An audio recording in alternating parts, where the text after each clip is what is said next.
사도신경하심으로 우리의 신앙을 고백하시겠습니다. 나는 전능하신 아버지 하나님 천지의 창조주를 믿습니다. 나는 그의 유일하신 아들 우리 주 예수 그리스도를 믿습니다.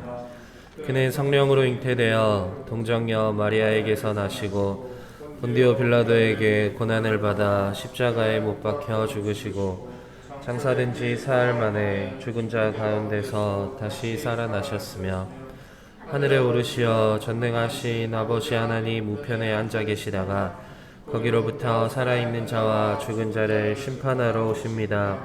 나는 성령을 믿으며 거룩한 공교회와 성도의 교제와 죄를 용서받는 것과 몸의 부활과 영생을 믿습니다. 아멘.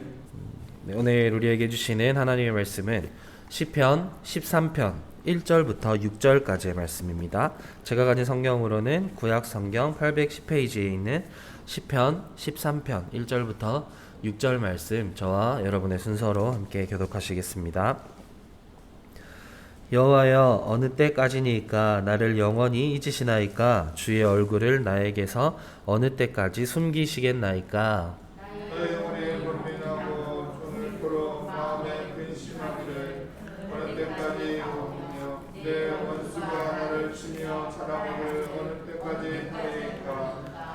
여호와 내 하나님이여 나를 생각하사 응답하시고 나의 눈을 밝히소서. 두렵건대 내가 사망의 잠을 잘까 하오며 두렵건대 나의 원수가 이르기를 내가 그를 이겼다 할까 하오며 내가 흔들릴 때 나의 대적들이 기뻐할까 하나이다. 나는 오직 주의 사랑을 의지하였사오니 나의 마음은 주의 구원을 기뻐하리이다. 내가 여호와를 찬송하리니 이는 주께서 내게 은덕을 베푸심이로다. 아멘. 네, 오늘은 고난 속의 고백이라는 제목으로 함께 말씀 나누기 원합니다.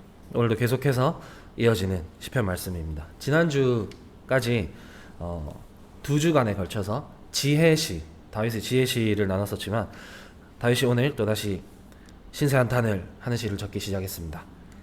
오늘 본문 말씀인 시편 13편은 다윗이 저자인 것은 밝혀졌지만 시기나 어떤 상황에 있는지 그 배경에 대해서는 또 언급하고 있지 않아서 정확하게 어떠한 상황에 이 시를 고백했다라고 보기 힘들지만 함께 봉독한 오늘 본문 말씀의 내용으로 유추해 볼 때 다윗이 심한 압박을 당하고 있는 상황 안에서도 하나님은 아무런 해결책도 제시해 주시지 않으시는 절망적인 상황에서 젖을된 다윗의 비탄시인 것을 알 수 있습니다. 그럼에도 불구하고 끊임없이 하나님께 자기의 상황을 고하고 뭔가 그래도 비탄 속에 희망을 기도하는 다윗의 자세는 오늘까지 함께 나눴던 작전 이상이었던 시편의 말씀 빼고 벌써 12번째인데 이렇게 정말 이런 고백이 너무 멋있지 않을 수 없습니다. 보고 배우고 싶지만 너무너무 감사하게도 저를 죽이려고 쫓아오는 사람은 없기 때문에 그렇게 배울 수가 없으면 또 한 번 감사 기도를 드릴 수가 있습니다. 근데 오늘 본문 말씀 1절의 시작 여호와여 어느 때까지니까 나를 영원히 잊으시나이까 주의 얼굴을 나에게서 어느 때까지 숨기시겠나이까. 이 고백을 보면 지금의 다윗은 하나님께서 자기를 잊으신 것처럼만 고백하고 있습니다. 어느 때까지니까 영원히 나를 잊으시나이까. 오늘 본문 말씀의 1절의 고백을 3번역으로 보면 주님 언제까지 나를 잊으시렵니까? 영원히 잊으시렵니까? 언제까지 나를 외면하시렵니까? 라고 3번역에서는 번역하고 있습니다. 본절을 다 이어서 본다면 다윗은 자신이 하나님을 열심히 섬기고 또 따랐지만 오히려 지금 다윗이 힘든 상황에 처해 있는데 하나님은 모르는 척하고 멀리 숨으셨다 라고 고백하고 있는 것입니다. 근데 이 본문의 속뜻을 알게 되면 정말 대단한 고백이 아니지 않을 수 없습니다.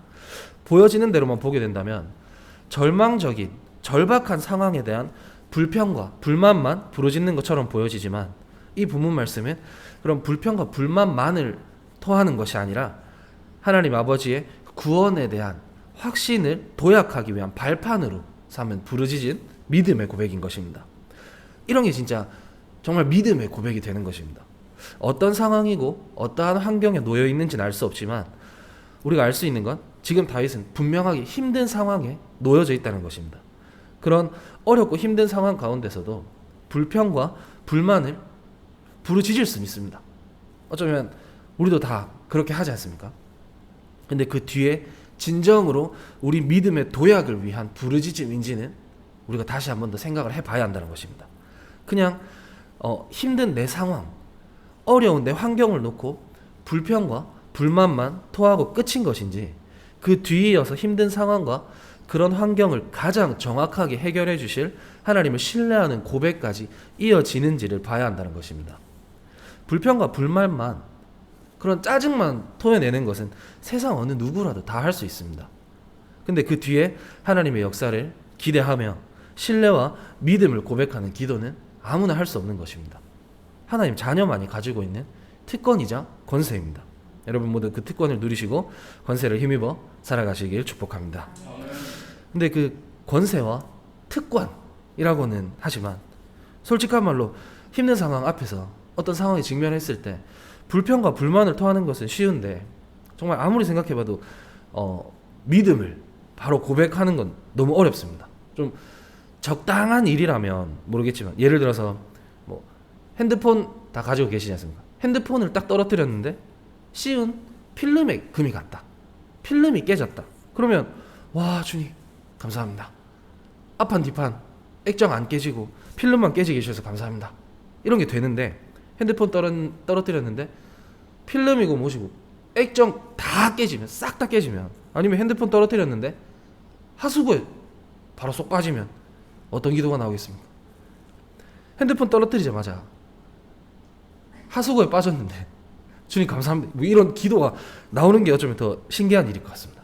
근데 이게 핸드폰을 예시로 들었지만 핸드폰 말고 더 큰 일이 생긴다면, 진짜 아예 아무 생각도 안 들 정도로 너무너무 큰 일이 생긴다면, 그럴 때는 바로 기도가 그래도 해야 되지 않겠습니까?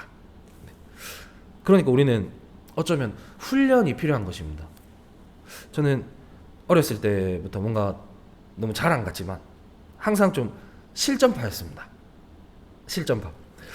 옆에서 보면 진짜 대책 없이 준비도 안 하고, 애가 준비를 해야 되는데 왜 저러고 있냐 하는데 막상 또 하면 잘하는, 생각하시는 것처럼 공부는 백업입니다.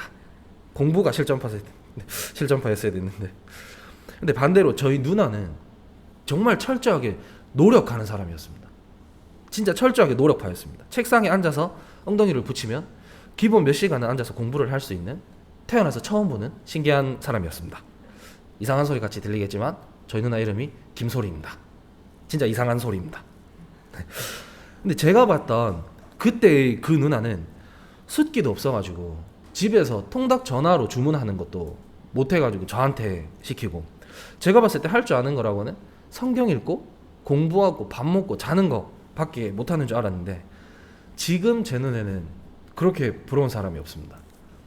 한창 학교 다니면서 성경을 많이 읽었을 때 시험을 딱 치면 모르는 문제가 나오지 않습니까? 그때 저는 펜 굴리거나 아니면 하여튼 혼자서 가가포 해가지고 이긴 거 찍고 막 그랬었는데, 누나는 기도를 했다고 합니다. 모르는 문제가 딱 왔을 때 기도를 하면 되게 하나님께서 시험 문제에 대한 답을 책장을 탁 펴가지고 형광펜으로 그 줄을 딱 그어주셨다고 합니다. 좀 환상같이. 그리고 또 그때 받은 은혜들이 너무 많아서 그런지 지금은 말씀만 받으면 다 전부 다 아멘, 아멘으로 받아들여진다고 합니다. 그런 모습을 놓고 봤을 때 어떤 모습이 진짜 잘하는 거고, 어떤 모습이 진짜 훈련된 모습이고, 어떤 모습이 진짜 실전파의 모습이겠습니까? 신앙생활이라는 것은 하루하루가 영적 전쟁이라는 말 들어보셨을 거라 생각됩니다. 오늘 본문 말씀 안에서도 다윗 또한 끝이 보이지 않는 영적 전쟁 중에 이런 고백을 한 것입니다. 2절 말씀에 나의 영혼이 번민하고 종일토록 마음에 근심하기를 어느 때까지 하오며 내 원수가 나를 치며 자랑하기를 어느 때까지 하리까. 정말 사소한 일 앞에서도 하나님의 이름을 부르는 것이 잘 안 되는데, 끝이 보이지 않는 것만 같은 그런 삶 가운데에서의 어려움 앞에 하나님의 이름을 곧바로 부르는 것이, 그게 한 번에 된다면 너무너무 감사하고 너무너무 큰 은혜입니다. 근데 그게 잘 안 되고 어렵기 때문에 솔직한 고백으로 평소에 훈련을 하는 것입니다. 그 훈련의 방법을 다윗이 오늘 본문 말씀에서 너무너무 잘 알려주고 있습니다.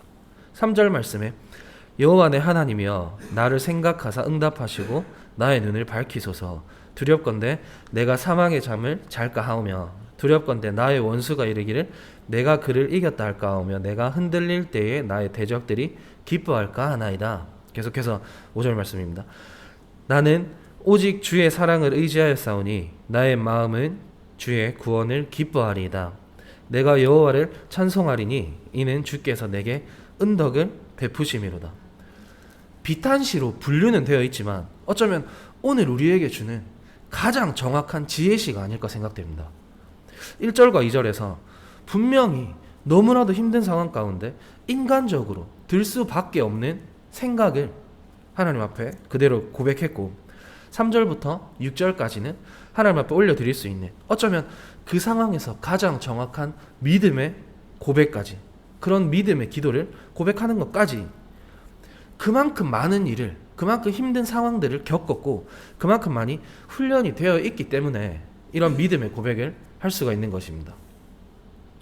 지금 너무 큰 어려움 앞에 어떻게 해야 할지 모르겠는 순간에 놓여 계십니까? 오늘 본문 말씀에 다윗의 고백처럼 오직 주의 사랑을 의지하시고 주의 구원을 기뻐하시는 고백을 한번 올려드려 보시기 바랍니다. 그런 믿음의 고백으로 여호와를 찬양할 때 주께서 이미 은덕을 베풀어 주셨을 것입니다.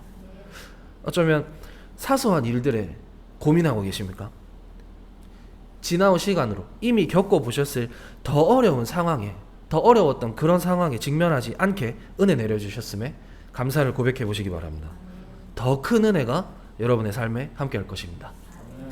왜냐하면 그런 삶이 자녀의 복된 삶이고 이미 우리에게 주신 구원이자 자녀의 권세이기 때문입니다. 그런 믿음의 고백이 넘쳐나는 자녀됨의 권세를 누리면서 서로 귀한 고백을 끊임없이 나누는 하나님 주실 축복 넘치도록 받으신 우리 축복의 모리아교회 성도 여러분들이 되시길 주님의 이름으로 마음껏 축복합니다. 기도드리겠습니다. 주님 감사합니다. 오늘 하루도 살게 하시고 주님의 이름을 부를 수 있는 권세를 주심에 감사드립니다. 여러 가지 상황 앞에서 주님의 이름을 가장 먼저 믿음으로 외칠 수 있는 우리가 되길 간절히 소망합니다. 환난이나 고난 앞에서 불평 불만만 하면서 삶을 이어가는 것이 아니라 그러한 상황들을 통해 주님을 더 신뢰할 수 있는 발판이 될 수 있도록 침묵하고 계신 것 같이 느껴지는 상황 앞에서 그 상황을 해결하시고 부어주실 은혜를 기대할 수 있는 믿음의 백성들이 되길 간절히 소망합니다. 하루하루 부어주시는 넘치는 은혜들을 눈을 밝혀 볼 수 있도록 은혜 더해 주시옵소서. 순간순간 가장 간절한 믿음의 고백을 올려드리는 우리 모리아교회가 되길 소망하며 이 모든 말씀 살아계신 예수 그리스도 이름으로 기도드렸습니다. 아멘. 하늘에 계신 우리 아버지, 아버지의 이름을 거룩하게 하시며 아버지의 나라가 오게 하시며 아버지의 뜻이 하늘에서와 같이 땅에서도 이루어지게 하소서. 오늘 우리에게 일용할 양식을 주시고 우리가 우리에게 잘못한 사람을 용서하여 준 것 같이 우리 죄를 용서하여 주시고 우리를 시험에 빠지지 않게 하시고 악에서 구하소서. 나라와 권능과 영광이 영원히 아버지의 것입니다. 아멘. 네, 우리 시간 함께 기도하실 때 오늘 함께 나눈 말씀을 기억하면서 끊임없는 영적 전쟁 앞에서 하나님을 신뢰함으로 하나님을 믿음으로 자녀됨의 권세를 선포할 수 있는 우리가 되게 해달라고, 그리고 또한 각자의 상황들을 주님 앞에 있는 그대로 고백하고 기쁜 일 주심에 감사, 힘든 일을 통해 더 굳센 믿음을 가질 수 있게 기회 주심에 감사하는 고백 담아 기도하시다가 삶의 예배로 나아가시겠습니다.